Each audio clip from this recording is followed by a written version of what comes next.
കർഷകൻ അറിവില്ലാത്തവൻ്റെ ജോലിയാണ്, പണിയെടുക്കാൻ മാത്രം കഴിയുന്നവൻ്റെ ഒരു തൊഴിലാണെന്നുള്ള ധാരണ നമ്മൾ തിരുത്തണം.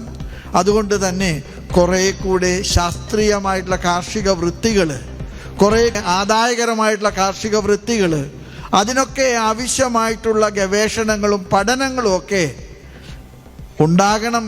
സഭയ്ക്ക് അക്കാര്യത്തിൽ ഒരുപാട് ചെയ്യാൻ കഴിയുമെന്ന് ഞാൻ വിശ്വസിക്കുന്നു. അതിനും എതിർപ്പില്ല. പക്ഷെ കർഷകൻ്റെ കാര്യത്തിൽ ശബ്ദിക്കുന്ന രാഷ്ട്രീയ കക്ഷികൾ ഇന്ന് ഇല്ല. കർഷക തൊഴിലാളികൾക്ക് വേണ്ടി വാദിക്കുന്ന പാർട്ടികളുണ്ടാകാം, വിരോധമില്ല. പക്ഷെ കർഷകന് വേണ്ടി വാദിക്കുന്ന രാഷ്ട്രീയ പ്രസ്ഥാനങ്ങൾ ഇല്ല. കാരണം കർഷകൻ്റെ വോട്ട് ഒരു നിർണായകമായ ഘടകമാകാൻ മാത്രം വലുതല്ലെന്ന് ഉള്ള കാരണം കൊണ്ടൊക്കെ ആയിരിക്കാം. പക്ഷെ കർഷകനും അർഹിക്കുന്ന അംഗീകാരം ഈ സമൂഹത്തിൽ കൊടുക്കാൻ രാഷ്ട്രീയ സംവിധാനങ്ങളും പ്രസ്ഥാനങ്ങളും ഒക്കെ മുന്നോട്ട് വരേണ്ടിയിരിക്കുന്നു.